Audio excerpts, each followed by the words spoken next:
tardes, mi nombre es Yalerendira García Gómez y bueno, nuestro objetivo es entender cómo se forman los planetas, su importancia y que la comunidad estudiantil se interese por estos temas científicos. Mi nombre es Concepción Viridiana Gallete Núñez.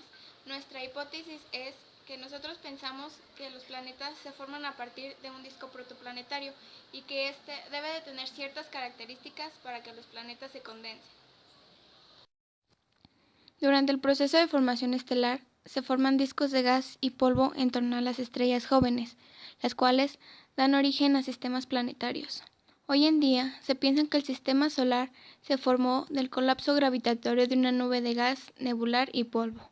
A los discos que se forman en este proceso, precursores de sistemas planetarios, reciben el nombre de discos protoplanetarios.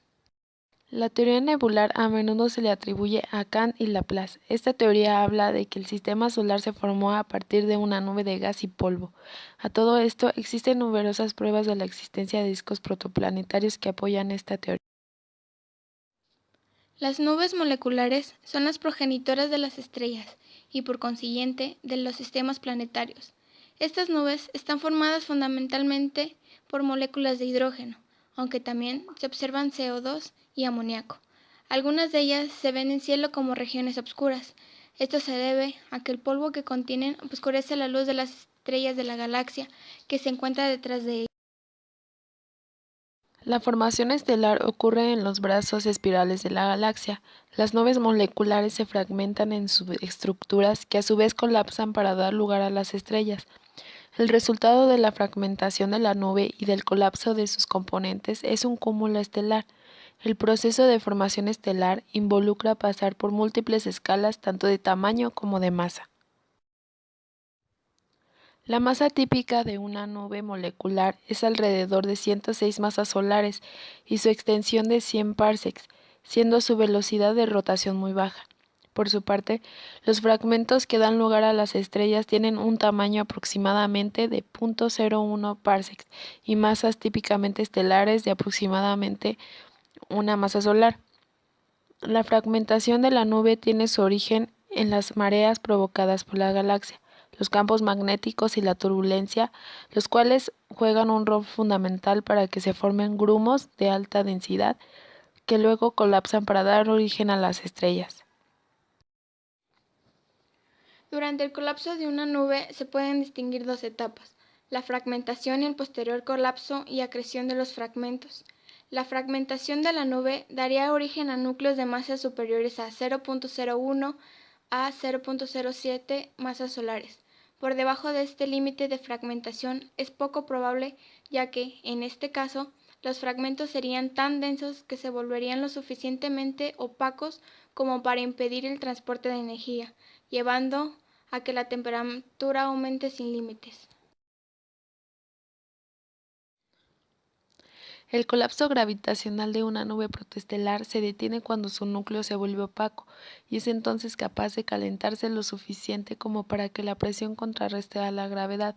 Dado que tanto la presión como la gravedad actúan en forma isotrópica, las estrellas resultantes son esféricas.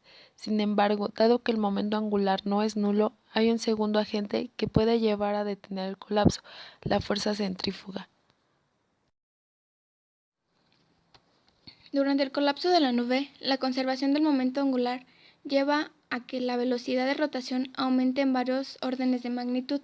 A diferencia de la presión, la fuerza centrífuga no es isotrópica y actúa en forma perpendicular al eje de rotación. De este modo, el colapso que se produce paralelo al eje de rotación queda parcialmente inalterado. A partir del momento en que la nube alcanza un determinado radio, la fuerza centrífuga se vuelve lo suficientemente importante como para que el gas que caiga hacia el centro lo haga en forma paralela al eje de rotación. El material llega entonces al plano ecuatorial de la estrella, donde la componente vertical de la fuerza gravitatoria es cero y la componente radial se equilibra con la fuerza centrífuga. Se forma así un disco circunestelar en el plano ecuatorial. El ancho del disco queda determinado por el equilibrio entre la presión del gas y la componente vertical de la fuerza gravitatoria que ejerce la estrella. El balance de fuerzas en la dirección radial se da entre la fuerza gravitatoria y la fuerza centrífuga más el gradiente de la presión del gas. El resultado global del colapso de una condensación de gas es una protoestrella con un disco de acreción, el cual eventualmente puede convertirse en un disco protoplanetario.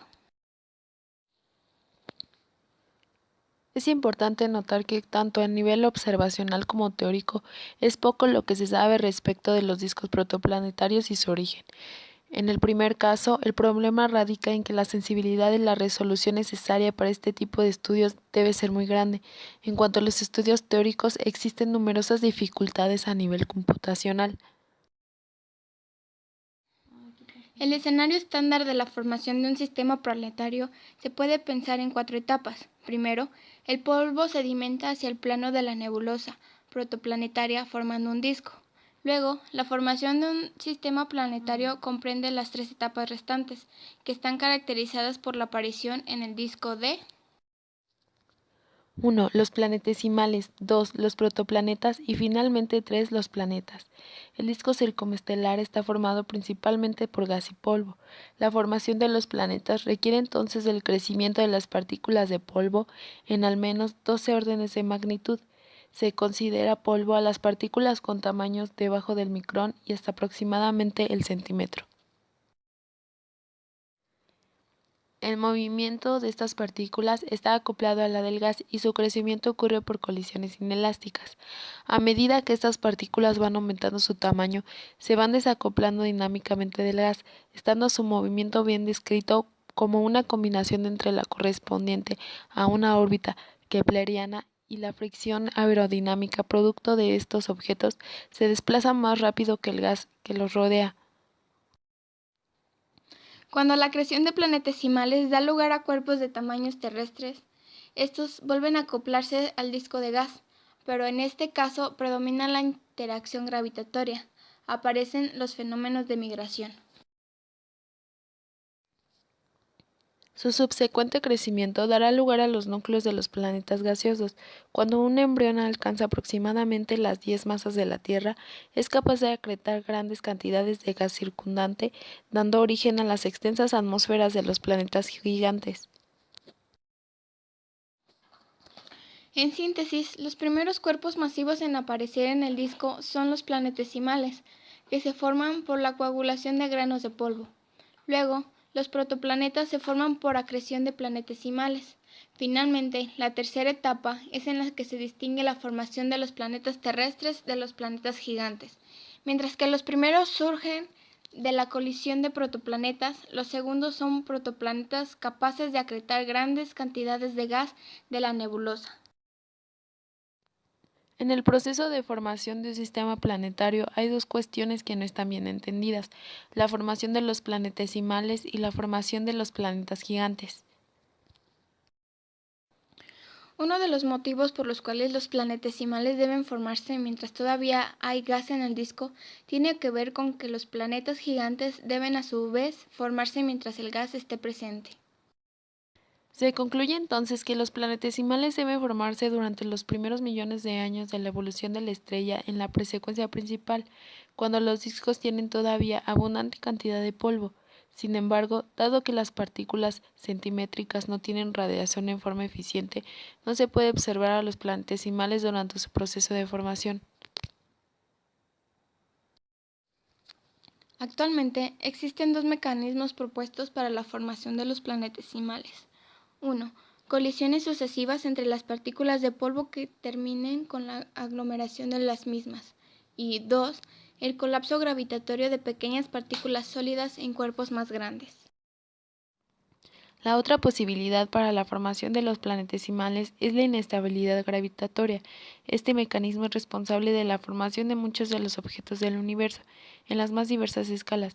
En el caso de los planetesimales, la idea es que estos se formaran en el disco protoplanetario, donde los sólidos forman un disco frío, el cual se fragmentaría debido a su autogravedad y provocaría de esta forma el colapso de pequeñas partículas sólidas en planetesimales. Desaparición del disco.